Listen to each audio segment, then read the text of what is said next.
The bench my father built faces the water.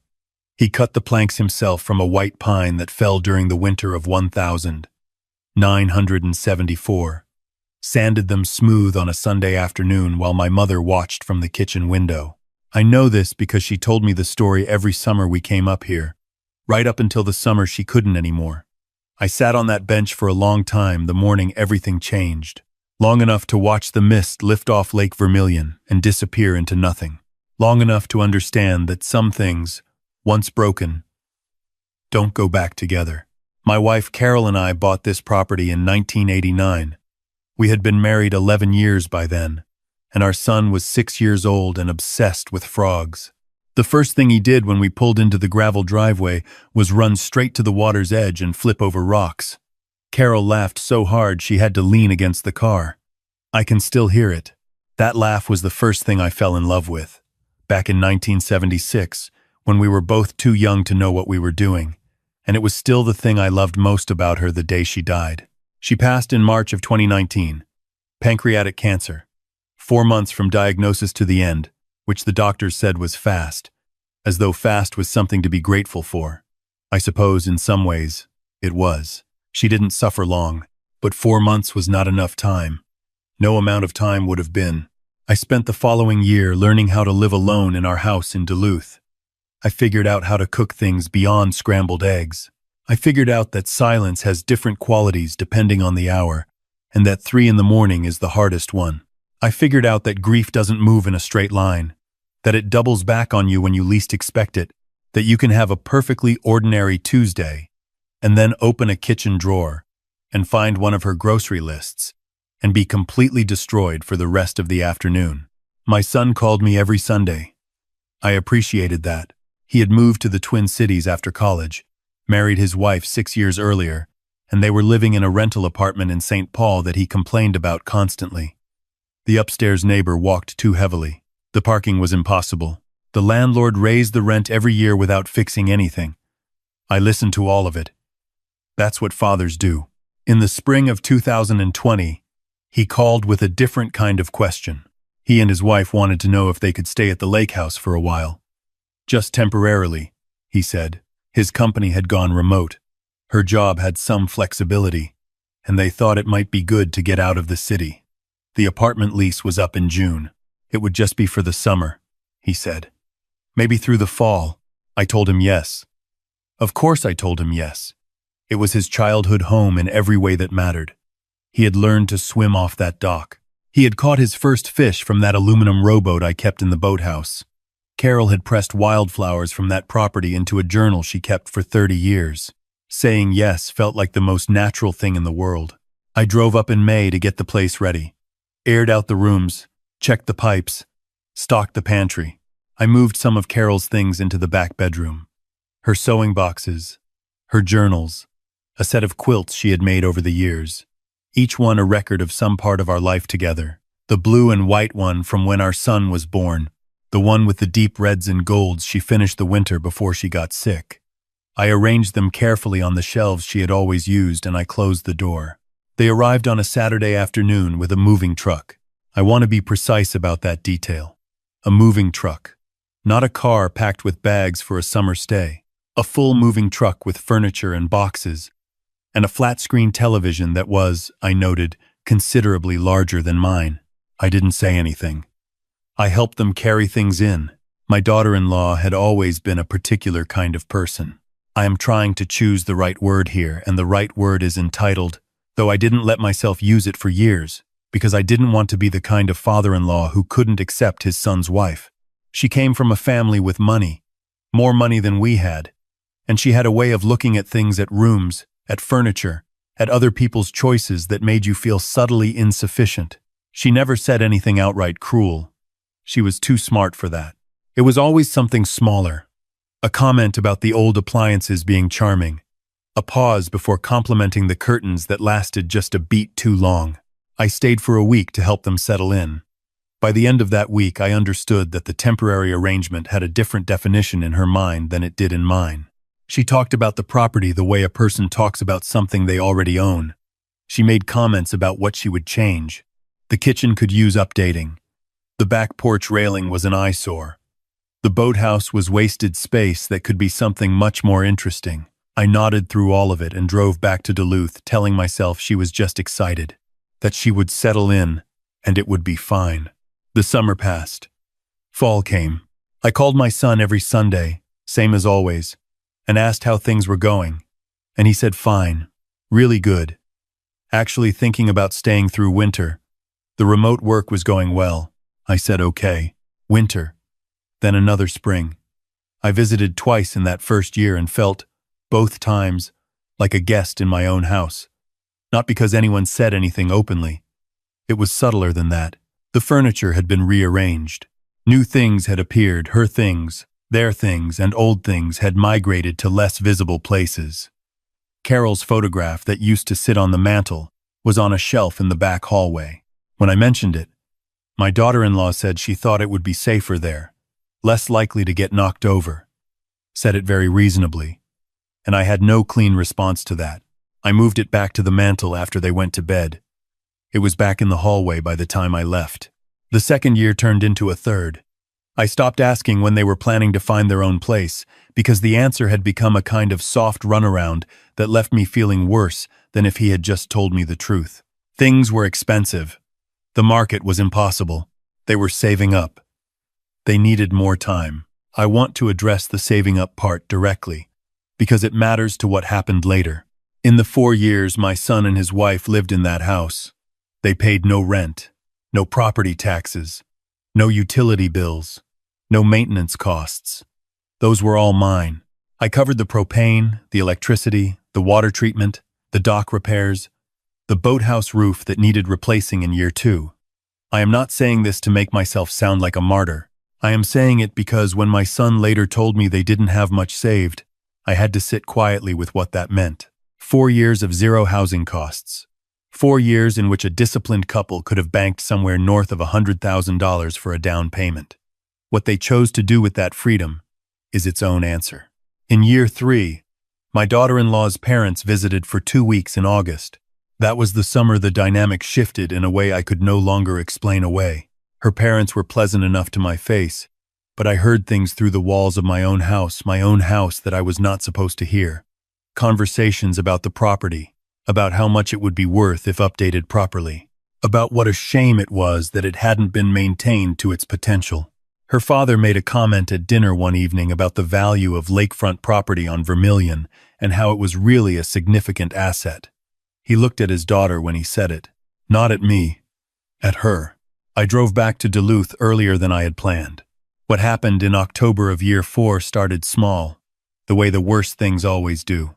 I had driven up for the weekend to take care of some maintenance issues and to spend a few days before the cold set in. I arrived on a Friday evening. My son was still working in his makeshift office in the second bedroom. My daughter-in-law was in the kitchen with a kind of pointed efficiency that I had learned to read as a warning sign. I went to the back bedroom to check on Carol's things. The shelf where I kept her quilts was empty. I stood there for a moment, not understanding what I was seeing. The way your brain refuses the evidence of your eyes when the evidence is too wrong. Then I opened the closet. Her sewing boxes were gone. Her journals were gone. The red and gold quilt, the blue and white one, all of them gone. I found my daughter-in-law in the kitchen, and I asked her, very calmly, what had happened to the things in the back bedroom. She said she had donated them. She said it the way you say you emptied the dishwasher. A task completed. An item on a list.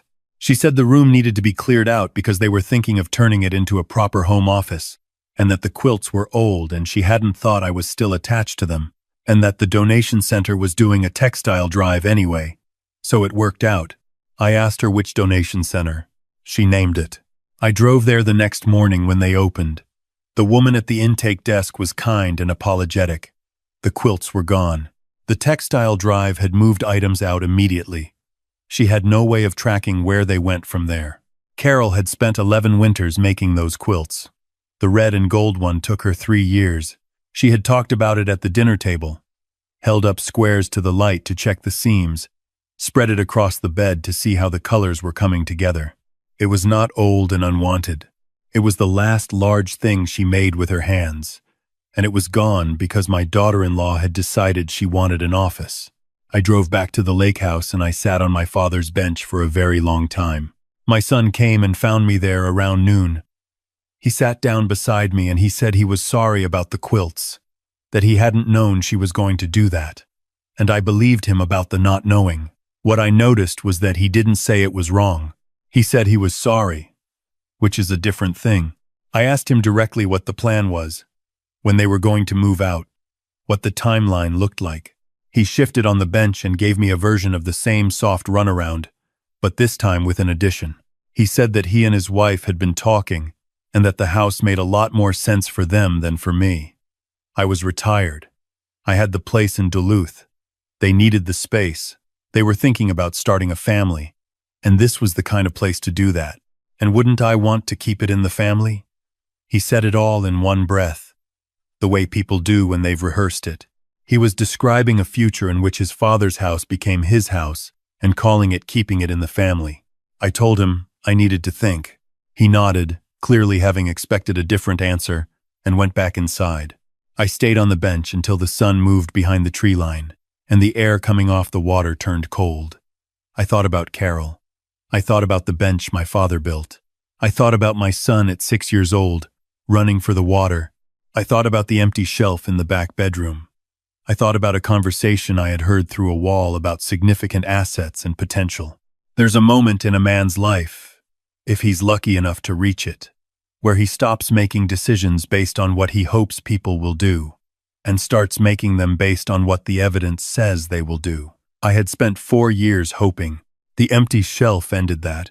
I drove back to Duluth on Sunday. Monday morning, I called my attorney in Duluth. His name is Frank, and we have known each other since our daughters were in the same kindergarten class, which is to say I trust him completely. I told him the situation plainly. I told him the property was in my name alone, had always been in my name alone, that my son and his wife had been staying there on an informal verbal arrangement with no lease, no rent, no legal standing beyond the hospitality I had extended. Frank told me what I already suspected. They had no legal claim. I could ask them to leave. If they refused, I had remedies. But it likely wouldn't come to that because they had no case and a reasonable attorney would tell them so immediately. I asked him what my options were. He laid them out. I could formally demand they vacate and take the property back for my own use. I could rent it, commercially, at current market rates, or I could sell it. I sat with that last option for several days. The thought of selling felt like a loss I hadn't chosen. That property was 35 years of memory. The bench, the rowboat, the spot by the boathouse where Carol used to read in the evenings. But I thought about what the property had already become in the last 4 years. I thought about Carol's photograph moved to the back hallway. I thought about the empty shelf. I thought about a conversation through a wall. And I understood that what I was holding on to was already gone. The thing I was protecting existed in my memory, not in those walls anymore. The walls had been colonized. I called Frank back and told him I wanted to sell. He told me what that process would look like. Property in my name alone, no complications, standard Minnesota real estate transaction. He would handle the paperwork. I should get a realtor I trusted and keep everything quiet until the sale was complete. He advised me not to tell my son what I was doing until I had a signed purchase agreement, not because it was legally required, but because it would prevent interference in a process that was entirely within my rights. I called a realtor I had used years before, a woman named Dorothy who had sold us the Duluth house in 1995, and who knew lakefront property on Vermilion as well as anyone. I met her in town, not at the property. I told her I was looking for a quiet transaction, well-priced, no drama. She said she understood completely and did not ask questions she didn't need to ask. We listed it in the second week of November. Lakefront property on Vermilion moves slower in the off-season, but Dorothy knew exactly who to call. She had a couple from Rochester who had been looking for a year and were ready to move. They came up for a showing on a Tuesday when my son and daughter-in-law were both working, which was easy to arrange since they never left the property for anything. I drove up that Tuesday and walked the property with Dorothy and the couple from Rochester. The man was a retired surgeon, and his wife had grown up spending summers on a lake in Wisconsin. She walked out onto the dock and stood there looking at the water, and I could see that she was someone who understood what a place like this meant. I said goodbye to the property that day. Not out loud, just internally, in the way you do with things that mattered. I walked out to my father's bench one more time and sat on it for a few minutes, and I thought about him, and about my mother watching from the kitchen window, and about Carol laughing at a 6-year-old boy chasing frogs. Some part of me will sit on that bench forever. The new owners can't touch that part. The purchase agreement was signed 12 days later. I called my son the evening of the day I had a fully executed contract. He answered on the second ring, cheerful, asking how I was. I told him I was fine. I told him I had some news. I told him I had sold the lake house, and that the closing was scheduled for January 15th, which meant he and his wife would need to have their belongings out no later than January 10th. There was a silence on the line that lasted long enough for me to count to 8. Then he said, "You did what?"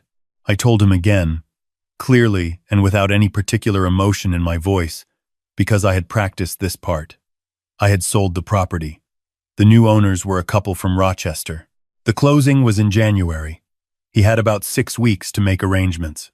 He said I couldn't do that. I told him the property had been in my name alone for 35 years, and that I was within my complete legal rights to sell it, which he was welcome to verify with his own attorney. He said we had an arrangement. I asked him to describe the terms of that arrangement to me. What rent had they paid? What was the agreed duration? What was the written understanding of their tenancy? He didn't answer any of those questions. He said that I knew what the arrangement was, and I said that yes, I did know what the arrangement was. It was a hospitality extended to my son because his father loved him, not a transfer of property rights. He said his wife would be devastated. I thought about what she had said, standing in the kitchen, about the donation center doing a textile drive and how it had worked out. I let the thought go. I told him I loved him, and that I hoped they would use the 6 weeks to find something good for themselves, that the rental market in the Twin Cities had options, that they were both employed and capable, and that this would be hard in the short term, but manageable. I told him that if they needed help with first and last month's rent, I would contribute toward that, because he was my son. He hung up. His wife called me 20 minutes later. She was not quiet about it. She said they had been planning their lives around that property. She said she had put years into making it a home. She said I was being cruel and selfish, and that I clearly never cared about my son's future. I listened to all of it, without interrupting. When she was done, I told her very calmly that my decision was final, that the closing date was firm, and that I genuinely hoped she and my son would build something wonderful together. Then I said goodnight, and I ended the call. I sat in my living room in Duluth for a while after that. The house was quiet. It was late November by then, dark by 5, the kind of dark that sits down on Minnesota like a hand. I made myself a cup of coffee and I sat in the chair Carol used to read in, the one by the window that looks out on the backyard. And I will not pretend that I felt only righteous and resolved. I felt the grief of it too. That house was part of my son's childhood. Selling it was not only a decision about property. I sat with that honestly. But I also knew what I knew. I knew about the shelf. I knew about the back hallway. I knew what had been said through walls. And I knew that a father who lets his love be used until there is nothing left of what he loved is not a good father. He is just a resource. The closing happened on January 15th. I was there in the title company's office in Virginia, Minnesota, sitting across a table from the couple from Rochester. The surgeon's wife had brought a photograph of the property in summer and placed it on the table during the signing, and I appreciated that small gesture more than I could say. I signed everything that needed signing, and I received what the sale produced, and I thanked Dorothy and drove back south. My son and his wife had cleared their belongings out by the 10th, as I had asked. He texted me the day before to say they had gotten an apartment in Minneapolis. He said it was fine. He did not say anything else. We did not speak for 2 months after that. He called in March. Not on a Sunday. On a Wednesday evening, which was unusual enough that I answered wondering what had happened. He didn't come at me with anger this time. He sounded tired. He asked how I was. I told him I was well. He said his wife was still upset. I said I understood. He said he wasn't sure he would have done it differently if he were me. And that was the most honest thing he had said to me in 4 years, and I told him so. We talked for an hour. Not about the property, mostly. About other things. About a television show he had started watching. About his work. About how I had been getting up earlier since the sale and going for longer walks, which was something I hadn't expected. That lifting that weight would change the quality of my mornings. I told him something I had been thinking about for a while. I told him that I did not want the story between us to be the story about the lake house, that I wanted a different story, one that had room in it for him and his wife and for whatever came next, for all of us, that it would take time to get back to something real, but that I was interested in the work of that if he was. He said he would think about it. I said that was fine. I took the proceeds from the sale and I did a few things with them. I opened an account that will go to any grandchildren I am fortunate enough to have. I made a donation to the local hospice in Carol's name, because those people were extraordinary in the months she needed them, and I had always meant to do something more concrete than a thank you card. I set aside enough to do something I had been putting off for years. Spend a summer traveling the places Carol and I had always talked about visiting, and never did. The Pacific Coast, the national parks in Utah. A few weeks, somewhere slow and quiet, where I could read books and stop managing things for a while. And I found an old photograph. I have it framed on my mantel in Duluth, in the living room, where no one moves it. Carol in the summer of 1992, standing on the dock at Lake Vermilion, laughing at something I had just said that I no longer remember. The light behind her was that particular late afternoon gold you only get in the north. She is squinting a little into it, her hair moving slightly in the lake breeze, and she looks so completely herself that sometimes I walk past it and have to stop. She is on the mantel, where she belongs. I am not certain how things will go with my son from here. Relationships like this don't heal in a single phone call. They heal the way other broken things do, slowly and imperfectly, and with regular tending. And there is no guarantee they heal completely. I am aware of that. I am choosing, for now, to stay open to the possibility that he is someone I can know honestly, which is what I would want him to choose for me. What I am certain of is this. The 63 years I have lived have taught me that love does not require you to surrender everything that matters to you in order to prove it is real. The proof is in the long record of what you did. The doc sitting with a child while he learned the names of frogs, the 300 Sunday phone calls, the property taxes paid for 4 years without complaint, the love given freely and without conditions. None of that was erased by one hard decision made on a November evening. I am allowed to protect what is mine. I am allowed to grieve what was lost without becoming someone who loses everything. Carol would have told me that. She would have put down whatever she was sewing and looked at me over her glasses and told me very directly that I was not required to be a fool just because it would make everyone else more comfortable. She was almost always right about things like that. This spring I drove up to the Boundary Waters for a few days. Not to Lake Vermilion. I wasn't ready for that yet. But I found a campsite on a lake about 40 miles east with a good piece of shore and a bend in the water that reminded me of certain mornings I remember. The way the mist moves, the particular quiet before the birds start. I brought Carol's thermos, the old green one she took on every camping trip for 20 years, and I made coffee in it the first morning and sat on a rock and watched the light come up. It was, I want to tell you, a genuinely good morning. Not good in a fixed and finished way. Good in the way that a morning can be good when you have stopped waiting for it to be something other than what it is. The water was cold and clean and completely itself, and the light came up the way it always does, patient and unhurried, and I sat there with the thermos in the quiet, and thought that there was still a great deal of living left to do. I intend to do it. If you are somewhere in a situation that looks like the one I was in, if you have given generously and watched it become expected, if the things you love have been moved to back hallways, if you have been told that protecting yourself is the same as being cruel, I want you to hear this. Your love is real. Your history is real. The things that mattered to you are worth protecting. And making a hard choice in defense of your own life and your own dignity is not selfishness. It is the most honest form of love you have left. You are not required to disappear quietly into someone else's plan for your life. You matter. And that is enough to begin with.